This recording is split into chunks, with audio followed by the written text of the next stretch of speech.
563 ईसा पूर्व बुद्ध का जन्म हुआ, सम्राट अशोक का जन्म हुआ। उसके बाद उनकी 10वीं पीढ़ी प्रेरक की हत्या करने के बाद देश की स्थिति को बिगाड़ के रख दिया। हमारे पूर्वजों ने कितना झेला है, शायद इसमें तमाम हमारे बुजुर्ग बैठे वो जानते हैं।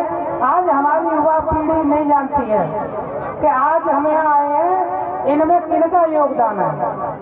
कबीर साहब, रविदास साहब, महात्मा ज्योतिबा फुले, सावित्रीबाई फुले, आपके बीच में छत्रपति साहू जी महाराज, पैदा रामा स्वामी, नारायण गुरु, सारे लोगों ने आपको सुधारने में अपना जीवन समर्पित कर दिया।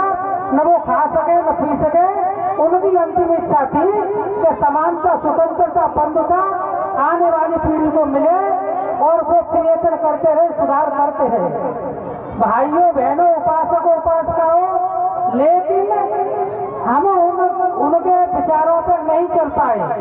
यदि हम उनके विचारों पर सभी लोग चलते तो शायद आज ये स्थिति नहीं होती।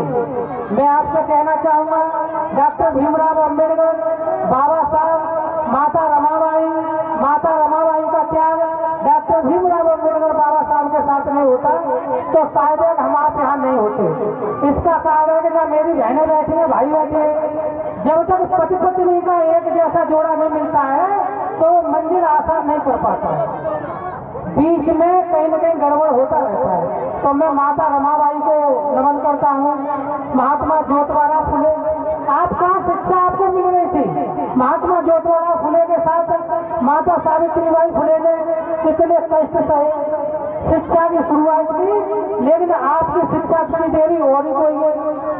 तो बाबा साहब ने कहा था कि ये मेरे लोगों, इस कारमां को बड़ी मुश्किल के साथ मैं यहाँ तक लाया हूँ।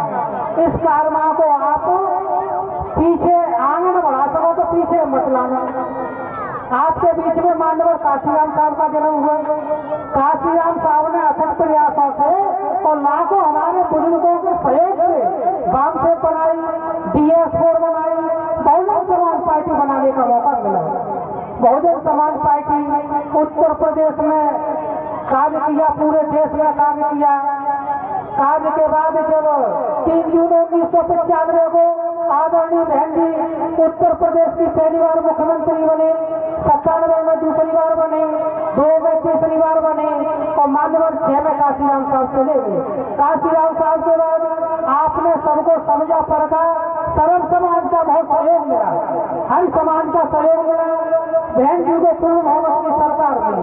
आप सोचिए कि बहन जी की पूर्ण बहुमत की सरकार से पहले सन 1995 से पहले यहाँ बैठे मेरे साथी लंप से मैं खुद पढ़ा हूँ।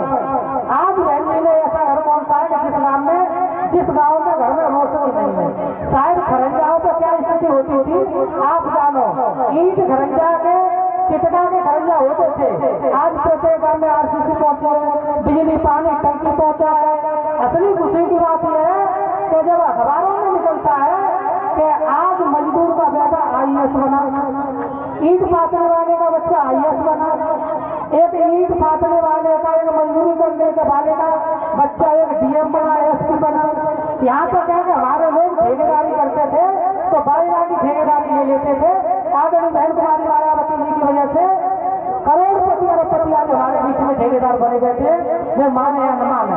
मेरा एक निवेदन और है माननीय पत्रकार जी से, काशीराम साहब से पत्रकार जी ने पूछा कि काशीराम साहब ये बताओ कि आपने हाथी चिन्ह और नीला कलर क्यों रखा?